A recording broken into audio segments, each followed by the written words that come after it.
Victoria was Queen of the United Kingdom of Great Britain and Ireland from June 20, 1837 until her death in 1901. Her reign of 63 years and 7 months was longer than that of any previous British monarch and is known as the Victorian era. It was a period of industrial, political, scientific, and military change within the United Kingdom, and was marked by a great expansion of the British Empire.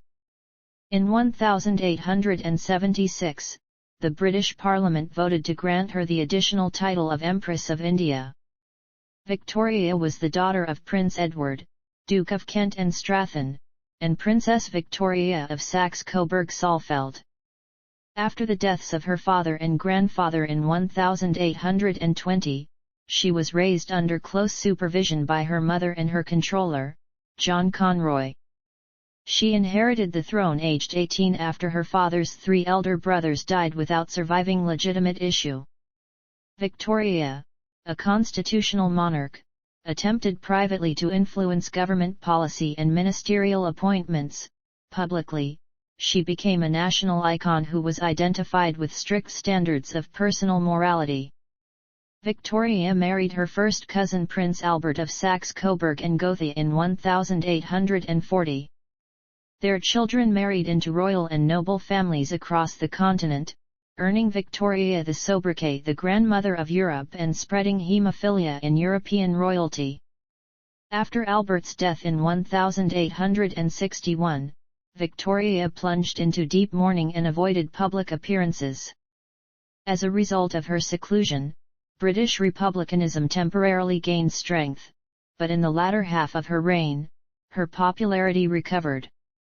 Her golden and diamond jubilees were times of public celebration. Victoria died in 1901 at Osborne House on the Isle of Wight, at the age of 81. The last British monarch of the House of Hanover, she was succeeded by her son Edward VII of the House of Saxe-Coburg and Gotha. Birth and family. Victoria's father was Prince Edward, Duke of Kent and Strathern, the 4th son of the reigning King of the United Kingdom, George III. Until 1817, Edward's niece, Princess Charlotte of Wales, was the only legitimate grandchild of George III. Her death in 1817 precipitated a succession crisis that brought pressure on the Duke of Kent and his unmarried brothers to marry and have children. In 1818 he married Princess Victoria of Saxe-Coburg-Saalfeld, a widowed German princess with 2 children Karl and Feodora by her first marriage to Emich Karl, 2nd Prince of Leiningen. Her brother Leopold was Princess Charlotte's widower and later the first King of Belgium. The Duke and Duchess of Kent's only child, Victoria, was born at 4:15 a.m. on May 24, 1819 at Kensington Palace in London. Victoria was christened privately by the Archbishop of Canterbury, Charles Manners Sutton, on June 24, 1819 in the Cupola Room at Kensington Palace. She was baptized Alexandrina after one of her godparents, Tsar Alexander I of Russia, and Victoria, after her mother. Additional names proposed by her parents Georgina, Charlotte, and Augusta were dropped on the instructions of Kent's eldest brother George, Prince Regent. At birth, Victoria was 5th in the line of succession after the 4 eldest sons of George III, the Prince Regent, Frederick, Duke of York, William, Duke of Clarence, and Victoria's father, Edward, Duke of Kent. The Prince Regent had no surviving children, and the Duke of York had no children. Further, both were estranged from their wives, who were both past childbearing age, so the 2 eldest brothers were unlikely to have any further legitimate children. William and Edward married on the same day in 1818, but both of William's legitimate daughters died as infants. The first of these was Princess Charlotte, who was born and died on March 27, 1819, 2 months before Victoria was born. Victoria's father died in January 1820, when Victoria was less than a year old. A week later her grandfather died and was succeeded by his eldest son as George IV. Victoria was then third in line to the throne after Frederick and William. William's second daughter, Princess Elizabeth of Clarence, lived for 12 weeks from December 10, 1820 to March 4, 1821, and for that period Victoria was fourth in line. The Duke of York died in 1827, followed by George IV in 1830.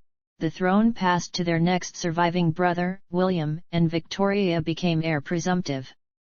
The Regency Act 1830 made special provision for Victoria's mother to act as regent in case William died while Victoria was still a minor. King William distrusted the Duchess's capacity to be regent, and in 1836 he declared in her presence that he wanted to live until Victoria's 18th birthday, so that a regency could be avoided. Heir presumptive.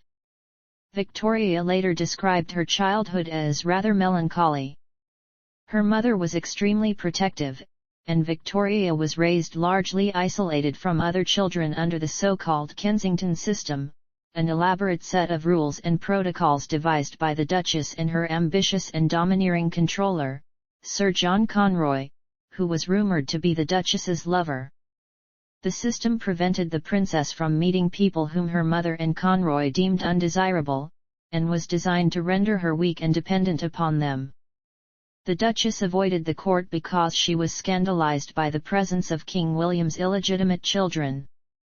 Victoria shared a bedroom with her mother every night, studied with private tutors to a regular timetable, and spent her play hours with her dolls and her King Charles Spaniel.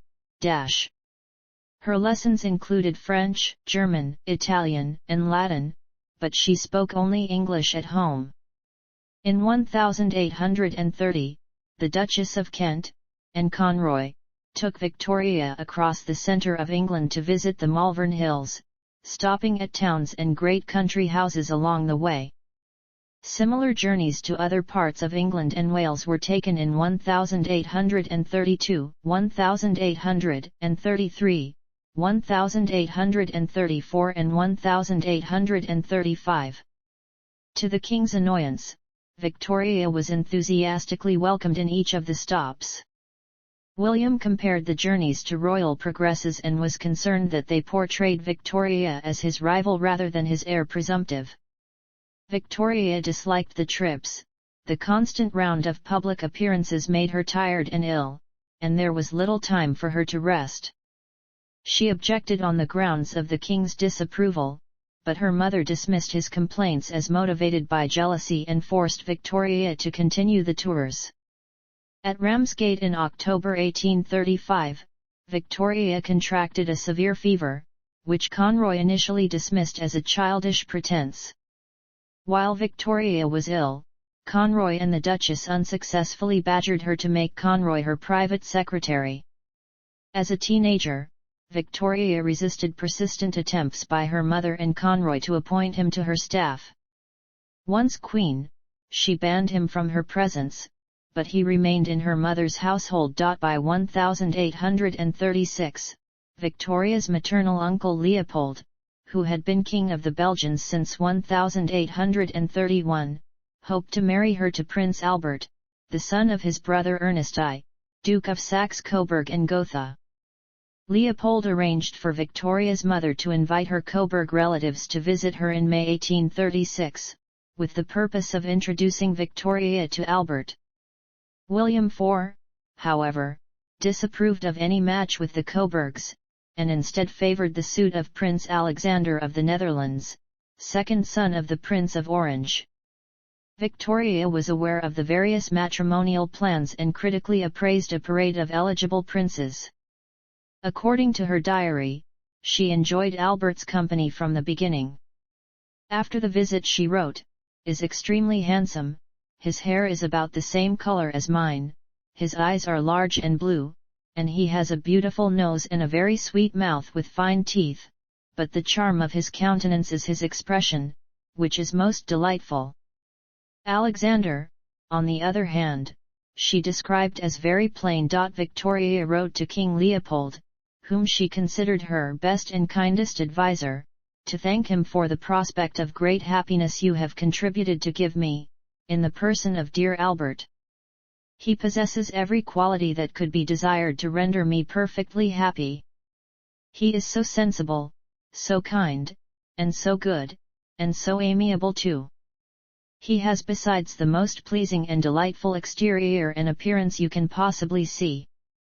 However, at 17, Victoria, though interested in Albert, was not yet ready to marry. The parties did not undertake a formal engagement, but assumed that the match would take place in due time. Accession. Victoria turned 18 on May 24, 1837, and a regency was avoided. Less than a month later, on June 20, 1837, William IV died at the age of 71, and Victoria became Queen of the United Kingdom. In her diary she wrote, "I was awoke at 6 o'clock by Mamma, who told me the Archbishop of Canterbury and Lord Conyngham were here and wished to see me. I got out of bed and went into my sitting room and alone, and saw them. Lord Conyngham then acquainted me that my poor uncle, the King, was no more, and had expired at 12 minutes past 2 this morning, and consequently that I am Queen." Official documents prepared on the first day of her reign described her as Alexandrina Victoria, but the first name was withdrawn at her own wish and not used again. Since 1714, Britain had shared a monarch with Hanover in Germany, but under Salic law, women were excluded from the Hanoverian succession. While Victoria inherited the British throne, her father's unpopular younger brother, Ernest Augustus, Duke of Cumberland, became King of Hanover. He was Victoria's heir presumptive until she had a child. At the time of Victoria's accession, the government was led by the Whig Prime Minister Lord Melbourne. He at once became a powerful influence on the politically inexperienced monarch, who relied on him for advice. Charles Greville supposed that the widowed and childless Melbourne was passionately fond of her as he might be of his daughter if he had one, and Victoria probably saw him as a father figure. Her coronation took place on June 28, 1838 at Westminster Abbey. Over 400,000 visitors came to London for the celebrations. She became the first sovereign to take up residence at Buckingham Palace and inherited the revenues of the duchies of Lancaster and Cornwall, as well as being granted a civil list allowance of £385,000 per year. Financially prudent, she paid off her father's debts. At the start of her reign Victoria was popular, but her reputation suffered in an 1839 court intrigue when one of her mother's ladies-in-waiting, Lady Flora Hastings, developed an abdominal growth that was widely rumoured to be an out-of-wedlock pregnancy by Sir John Conroy. Victoria believed the rumours. She hated Conroy, and despised that odious Lady Flora, because she had conspired with Conroy and the Duchess of Kent in the Kensington system. At first, Lady Flora refused to submit to an intimate medical examination, until in mid-February she eventually acquiesced, and was found to be a virgin.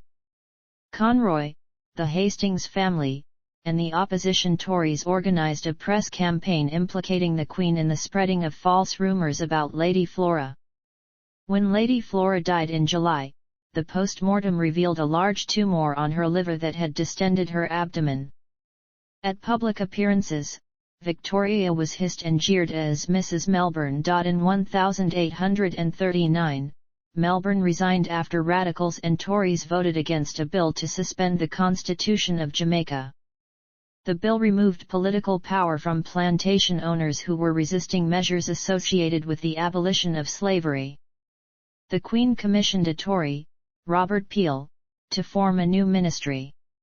At the time, it was customary for the Prime Minister to appoint members of the royal household, who were usually his political allies and their spouses. Many of the Queen's ladies of the bedchamber were wives of Whigs, and Peel expected to replace them with wives of Tories.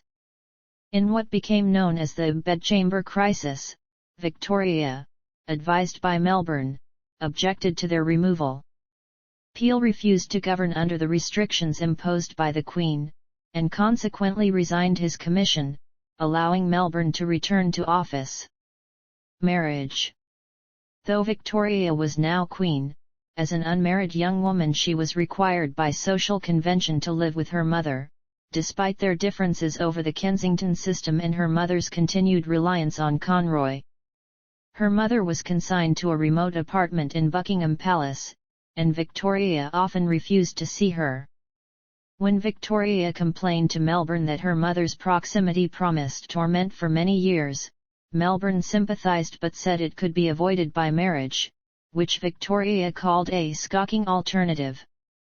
Victoria showed interest in Albert's education for the future role he would have to play as her husband, but she resisted attempts to rush her into wedlock. Victoria continued to praise Albert following his second visit in October 1839.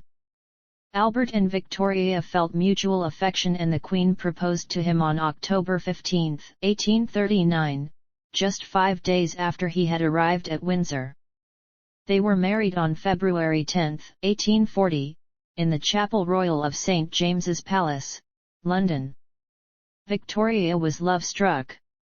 She spent the evening after their wedding lying down with a headache, but wrote ecstatically in her diary, "I never spent such an evening. My dearest dear Albert, his excessive love and affection gave me feelings of heavenly love and happiness I never could have hoped to have felt before. He clasped me in his arms, and we kissed each other again and again. His beauty, his sweetness and gentleness, really how can I ever be thankful enough to have such a husband? To be called by names of tenderness, I have never yet heard used to me before, was bliss beyond belief. Oh! This was the happiest day of my life."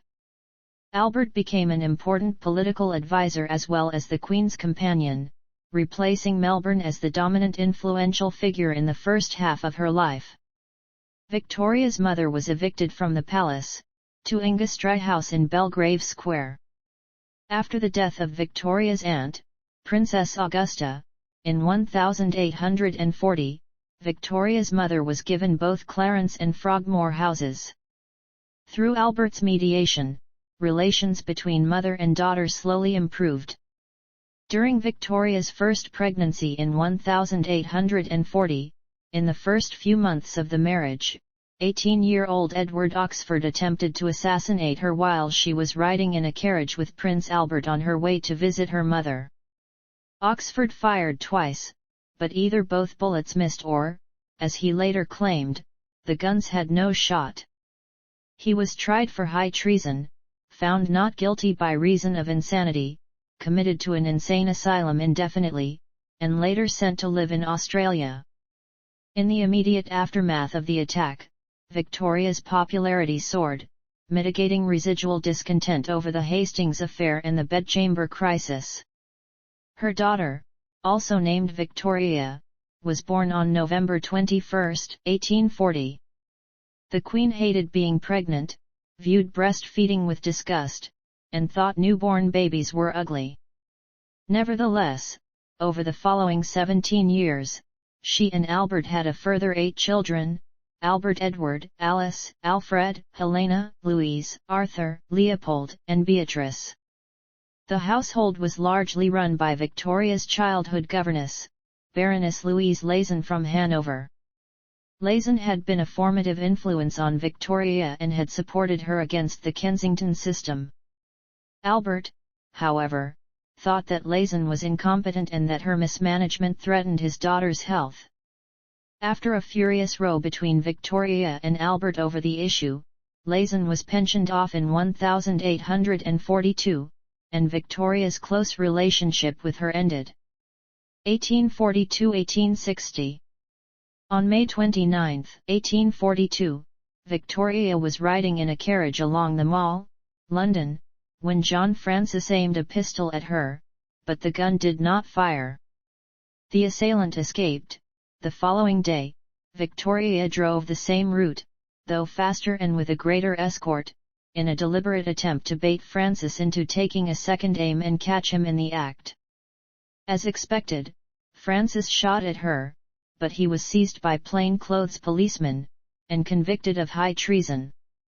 On July 3, 2 days after Francis's death sentence was commuted to transportation for life, John William Bean also tried to fire a pistol at the Queen, but it was loaded only with paper and tobacco and had too little charge. Edward Oxford felt that the attempts were encouraged by his acquittal in 1840. Bean was sentenced to 18 months in jail. In a similar attack in 1849, unemployed Irishman William Hamilton fired a powder-filled pistol at Victoria's carriage as it passed along Constitution Hill, London. In 1850, the Queen did sustain injury when she was assaulted by a possibly insane ex-army officer, Robert Pate. As Victoria was riding in a carriage, Pate struck her with his cane, crushing her bonnet and bruising her forehead. Both Hamilton and Pate were sentenced to 7 years transportation. Melbourne's support in the House of Commons weakened through the early years of Victoria's reign, and in the 1841 general election the Whigs were defeated. Peel became Prime Minister, and the ladies of the bedchamber most associated with the Whigs were replaced. In 1845, Ireland was hit by a potato blight. In the next 4 years, over 1 million Irish people died and another million emigrated in what became known as the Great Famine. In Ireland, Victoria was labelled the Famine Queen. In January 1847 she personally donated £2,000 to the British Relief Association, more than any other individual famine relief donor, and supported the Maynooth grant to a Roman Catholic seminary in Ireland, despite Protestant opposition. The story that she donated only £5 in aid to the Irish, and on the same day gave the same amount to Battersea Dogs Home, was a myth generated towards the end of the 19th century. By 1846, Peel's ministry faced a crisis involving the repeal of the Corn Laws. Many Tories, by then known also as Conservatives, were opposed to the repeal, but Peel, some Tories, most Whigs, and Victoria supported it. Peel resigned in 1846, after the repeal narrowly passed, and was replaced by Lord John Russell. Internationally, Victoria took a keen interest in the improvement of relations between France and Britain. She made and hosted several visits between the British royal family and the House of Orleans, who were related by marriage through the Coburgs. In 1843 and 1845, she and Albert stayed with King Louis Philippe at Château d'Eu in Normandy. She was the first British or English monarch to visit a French monarch since the meeting of Henry VIII of England and Francis I of France on the Field of the Cloth of Gold in 1520. When Louis Philippe made a reciprocal trip in 1844, he became the first French king to visit a British sovereign. Louis Philippe was deposed in the revolutions of 1848, and fled to exile in England. At the height of a revolutionary scare in the United Kingdom in April 1848, Victoria and her family left London for the greater safety of Osborne House, a private estate on the Isle of Wight that they had purchased in 1845 and redeveloped. Demonstrations by Chartists and Irish nationalists failed to attract widespread support, and the scare died down without any major disturbances. Victoria's first visit to Ireland in 1849 was a public relations success, but it had no lasting impact or effect on the growth of Irish nationalism. Russell's ministry, though Whig, was not favoured by the Queen.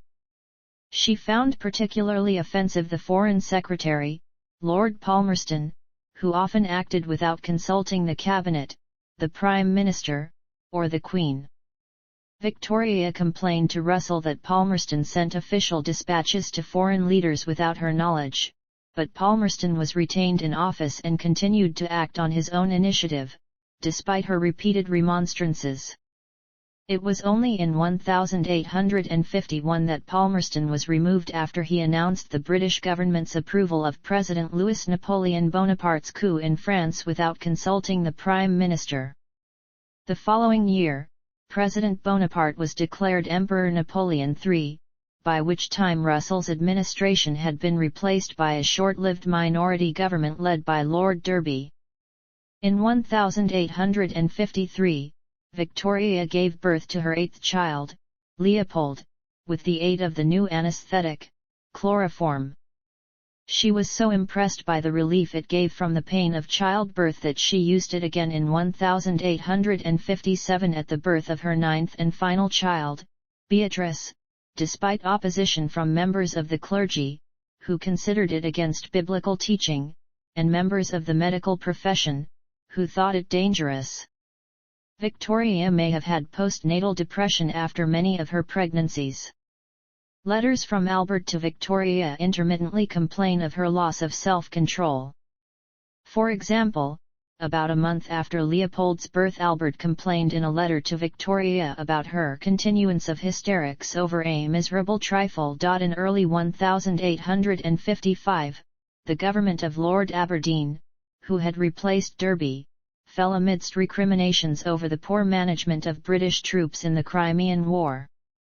Victoria approached both Derby and Russell to form a ministry, but neither had sufficient support, and Victoria was forced to appoint Palmerston as Prime Minister. Napoleon III, Britain's closest ally as a result of the Crimean War, visited London in April 1855, and from 17 to August 28 the same year Victoria and Albert returned the visit.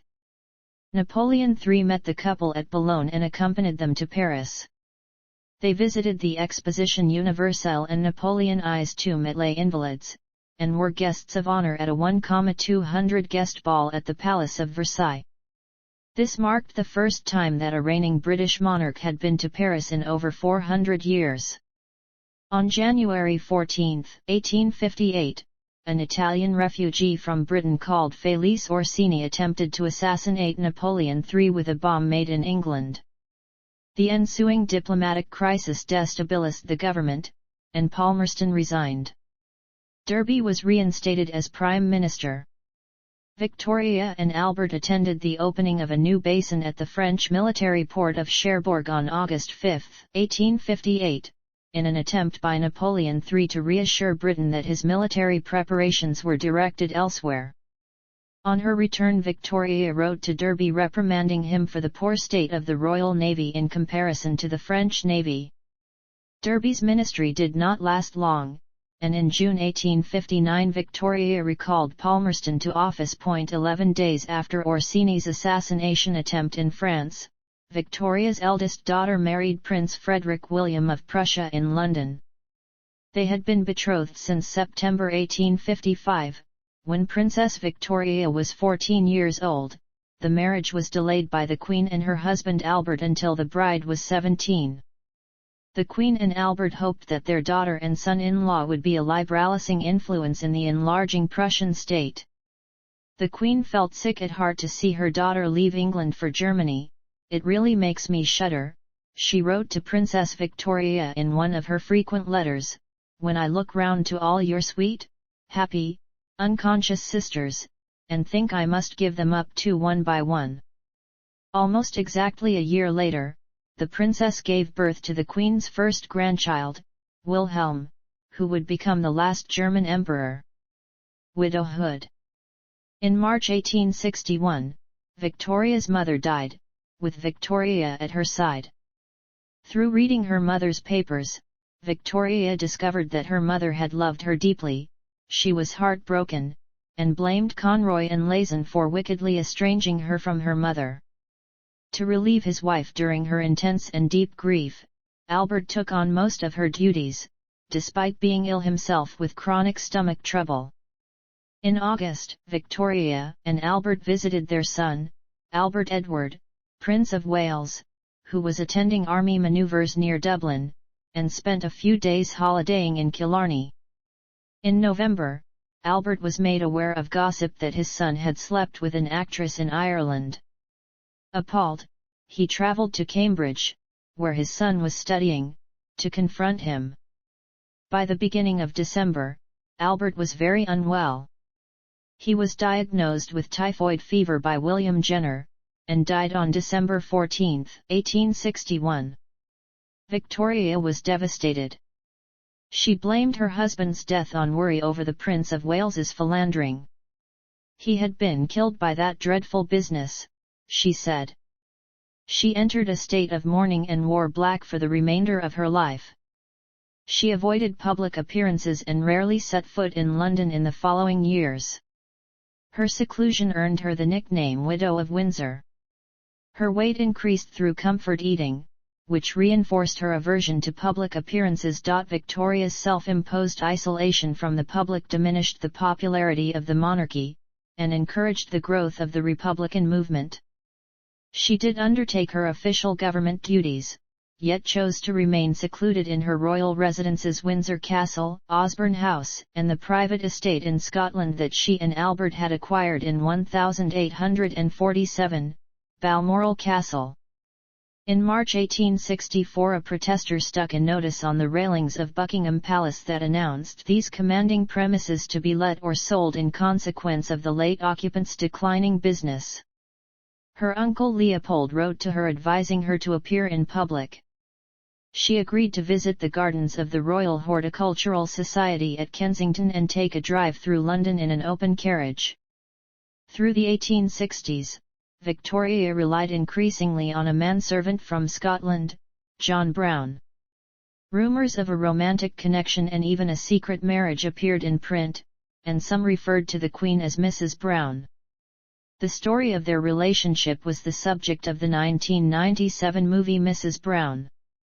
A painting by Sir Edwin Henry Landseer depicting the Queen with Brown was exhibited at the Royal Academy, and Victoria published a book, Leaves from the Journal of Our Life in the Highlands, which featured Brown prominently and in which the Queen praised him highly. Palmerston died in 1865, and after a brief ministry led by Russell, Derby returned to power. In 1866, Victoria attended the state opening of Parliament for the first time since Albert's death. The following year she supported the passing of the Reform Act 1867, which doubled the electorate by extending the franchise to many urban working men, though she was not in favour of votes for women. Derby resigned in 1868, to be replaced by Benjamin Disraeli, who charmed Victoria. "Everyone likes flattery," he said, "and when you come to royalty you should lay it on with a trowel." With the phrase "we authors, ma'am," he complimented her. Disraeli's ministry only lasted a matter of months, and at the end of the year his Liberal rival, William Ewart Gladstone, was appointed Prime Minister. Victoria found Gladstone's demeanour far less appealing. He spoke to her, she is thought to have complained, as though she were a public meeting rather than a woman. In 1870 Republican sentiment in Britain, fed by the Queen's seclusion, was boosted after the establishment of the Third French Republic. A Republican rally in Trafalgar Square demanded Victoria's removal, and radical MPs spoke against her. In August and September 1871, she was seriously ill with an abscess in her arm, which Joseph Lister successfully lanced and treated with his new antiseptic carbolic acid spray. In late November 1871, at the height of the Republican movement, the Prince of Wales contracted typhoid fever, the disease that was believed to have killed his father, and Victoria was fearful her son would die. As the 10th anniversary of her husband's death approached, her son's condition grew no better, and Victoria's distress continued. To general rejoicing, he recovered.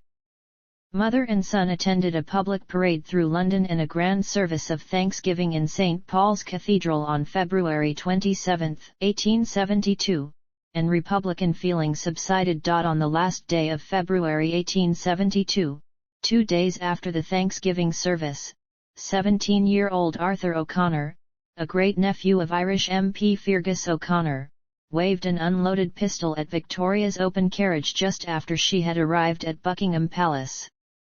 Brown, who was attending the Queen, grabbed him and O'Connor was later sentenced to 12 months' imprisonment, and a birching. As a result of the incident, Victoria's popularity recovered further. Empress After the Indian Rebellion of 1857, the British East India Company, which had ruled much of India, was dissolved, and Britain's possessions and protectorates on the Indian subcontinent were formally incorporated into the British Empire. The Queen had a relatively balanced view of the conflict, and condemned atrocities on both sides. She wrote of her feelings of horror and regret at the result of this bloody civil war, and insisted, urged on by Albert, that an official proclamation announcing the transfer of power from the company to the state should breathe feelings of generosity, benevolence, and religious toleration. At her behest, a reference threatening the undermining of native religions and customs was replaced by a passage guaranteeing religious freedom. In the 1874 general election, Disraeli was returned to power. He passed the Public Worship Regulation Act 1874, which removed Catholic rituals from the Anglican liturgy and which Victoria strongly supported. She preferred short, simple services, and personally considered herself more aligned with the Presbyterian Church of Scotland than the Episcopal Church of England. Disraeli also pushed the Royal Titles Act 1876 through Parliament, so that Victoria took the title Empress of India from May 1, 1876.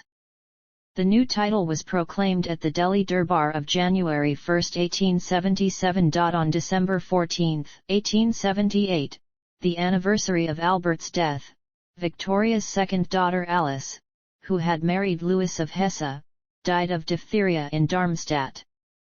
Victoria noted the coincidence of the dates as almost incredible and most mysterious. In May 1879, she became a great-grandmother and passed her poor old 60th birthday. She felt aged by the loss of my beloved child. Between April 1877 and February 1878, she threatened 5 times to abdicate while pressuring Disraeli to act against Russia during the Russo-Turkish War, but her threats had no impact on the events or their conclusion with the Congress of Berlin. Disraeli's expansionist foreign policy, which Victoria endorsed, led to conflicts such as the Anglo-Zulu War and the Second Anglo-Afghan War. "If we are to maintain our position as a first-rate power," she wrote, "we must be prepared for attacks and wars, somewhere or other, continually." Victoria saw the expansion of the British Empire as civilizing and benign, protecting native peoples from more aggressive powers or cruel rulers. "It is not in our custom to annex countries," she said, "unless we are obliged and forced to do so."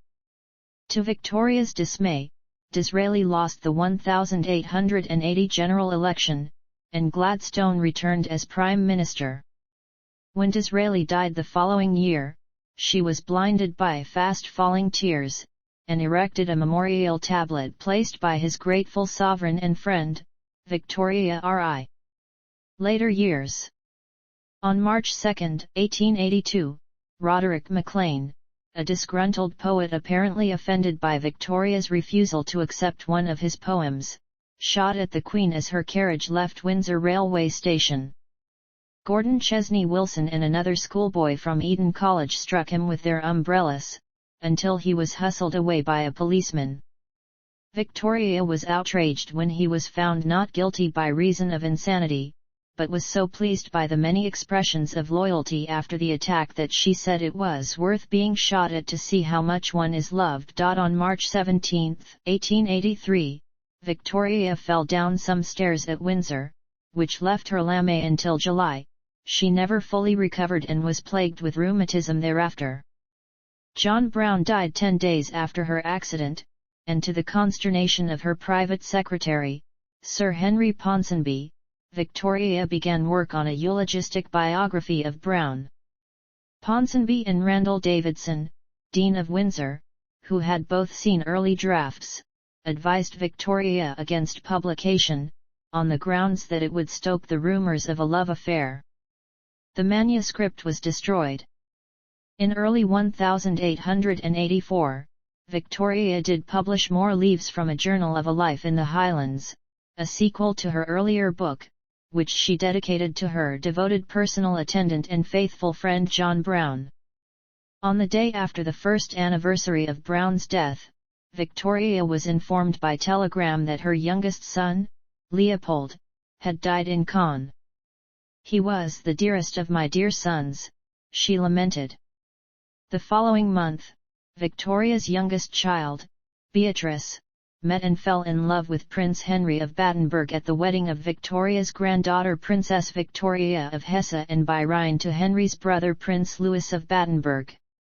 Beatrice and Henry planned to marry, but Victoria opposed the match at first, wishing to keep Beatrice at home to act as her companion. After a year, she was won around to the marriage by their promise to remain living with and attending her. Victoria was pleased when Gladstone resigned in 1885 after his budget was defeated. She thought his government was the worst I have ever had, and blamed him for the death of General Gordon at Khartoum. Gladstone was replaced by Lord Salisbury.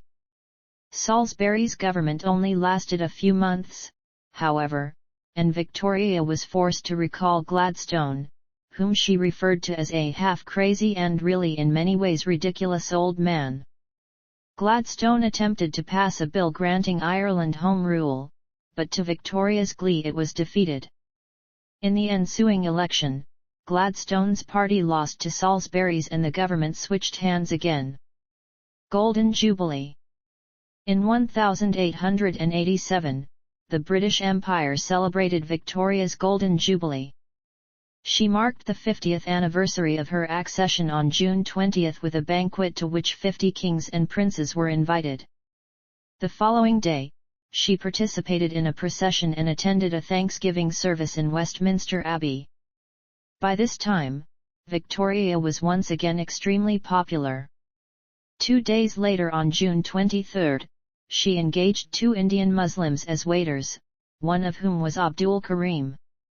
He was soon promoted to Munshi, teaching her Urdu and acting as a clerk. Her family and retainers were appalled, and accused Abdul Karim of spying for the Muslim Patriotic League, and biasing the Queen against the Hindus. Equerry Frederick Ponsonby discovered that the Munshi had lied about his parentage, and reported to Lord Elgin, Viceroy of India, "The Munshi occupies very much the same position as John Brown used to do." Victoria dismissed their complaints as racial prejudice. Abdul Karim remained in her service until he returned to India with a pension. On her death, Victoria's eldest daughter became Empress Consort of Germany in 1888, but she was widowed a little over 3 months later, and Victoria's eldest grandchild became German Emperor as Wilhelm II. Victoria and Albert's hopes of a liberal Germany would go unfulfilled, as Wilhelm was a firm believer in autocracy. Victoria thought he had little heart or zarkful and, his conscience and intelligence have been completely warped. Gladstone returned to power after the 1892 general election. He was 82 years old.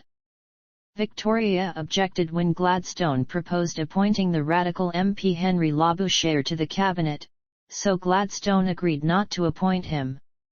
In 1894, Gladstone retired and, without consulting the outgoing Prime Minister, Victoria appointed Lord Rosebery as Prime Minister. His government was weak, and the following year Lord Salisbury replaced him. Salisbury remained Prime Minister for the remainder of Victoria's reign. Diamond Jubilee. On September 23, 1896, Victoria surpassed her grandfather George III as the longest reigning monarch in British history. The Queen requested that any special celebrations be delayed until 1897, to coincide with her Diamond Jubilee, which was made a festival of the British Empire at the suggestion of the Colonial Secretary, Joseph Chamberlain. The Prime Ministers of all the self-governing dominions were invited to London for the festivities. One reason for including the Prime Ministers of the Dominions and excluding foreign heads of state was to avoid having to invite Victoria's grandson, Wilhelm II of Germany, who, it was feared, might cause trouble at the event. The Queen's Diamond Jubilee procession on June 22, 1897 followed a route 6 miles long through London and included troops from all over the Empire. The procession paused for an open-air service of thanksgiving held outside St. Paul's Cathedral, throughout which Victoria sat in her open carriage, to avoid her having to climb the steps to enter the building. The celebration was marked by vast crowds of spectators and great outpourings of affection for the 78-year-old Queen.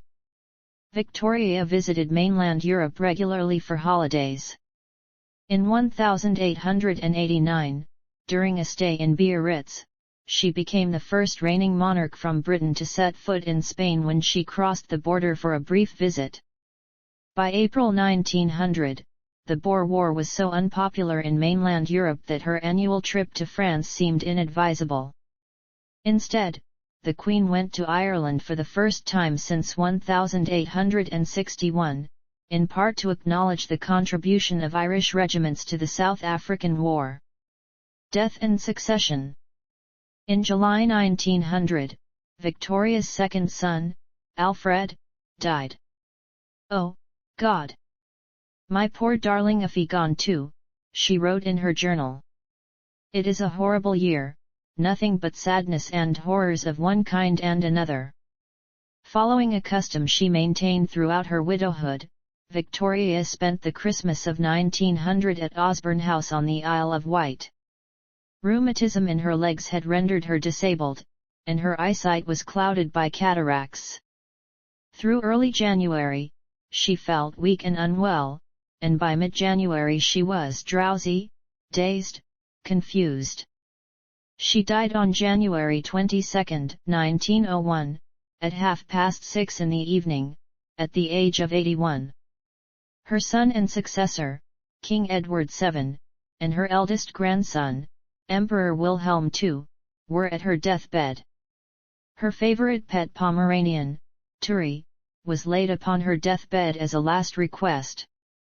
In 1897, Victoria had written instructions for her funeral, which was to be military as befitting a soldier's daughter and the head of the army, and white instead of black. On January 25, Edward, Wilhelm, and her third son, Arthur, helped lift her body into the coffin. She was dressed in a white dress and her wedding veil. An array of mementos commemorating her extended family, friends, and servants were laid in the coffin with her, at her request, by her doctor and dressers. One of Albert's dressing gowns was placed by her side, with a plaster cast of his hand, while a lock of John Brown's hair, along with a picture of him, was placed in her left hand, concealed from the view of the family by a carefully positioned bunch of flowers. Items of jewelry placed on Victoria included the wedding ring of John Brown's mother, given to her by Brown in 1883.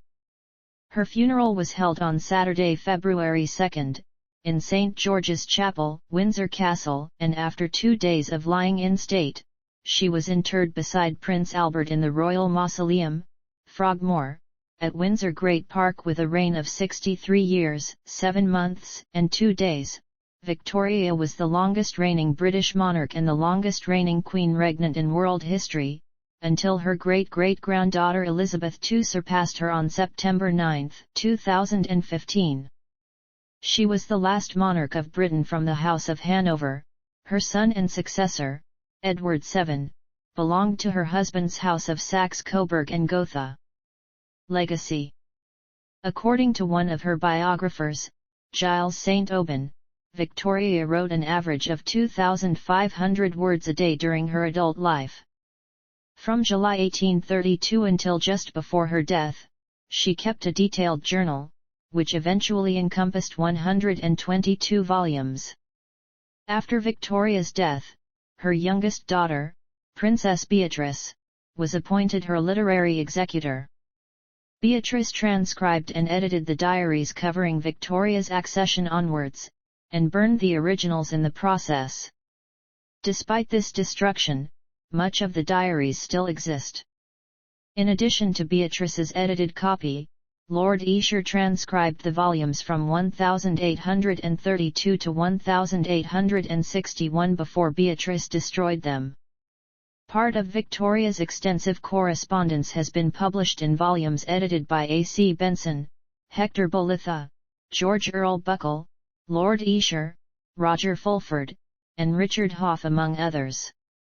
Victoria was physically unprepossessing. She was stout, dowdy, and only about 5 feet tall, but she succeeded in projecting a grand image. She experienced unpopularity during the first years of her widowhood, but was well liked during the 1880s and 1890s, when she embodied the empire as a benevolent matriarchal figure. Only after the release of her diary and letters did the extent of her political influence become known to the wider public. Biographies of Victoria written before much of the primary material became available, such as Lytton Strachey's Queen Victoria of 1921, are now considered out of date. The biographies written by Elizabeth Longford and Cecil Woodham Smith, in 1964 and 1972 respectively, are still widely admired. They, and others, conclude that as a person Victoria was emotional, obstinate, honest, and straight-talking. Through Victoria's reign, the gradual establishment of a modern constitutional monarchy in Britain continued. Reforms of the voting system increased the power of the House of Commons at the expense of the House of Lords and the monarch. In 1867, Walter Bagehot wrote that the monarch only retained the right to be consulted, the right to encourage, and the right to warn. As Victoria's monarchy became more symbolic than political, it placed a strong emphasis on morality and family values, in contrast to the sexual, financial, and personal scandals that had been associated with previous members of the House of Hanover and which had discredited the monarchy. The concept of the family monarchy, with which the burgeoning middle classes could identify, was solidified. Descendants and haemophilia. Victoria's links with Europe's royal families earned her the nickname the Grandmother of Europe. Of the 42 grandchildren of Victoria and Albert, 34 survived to adulthood.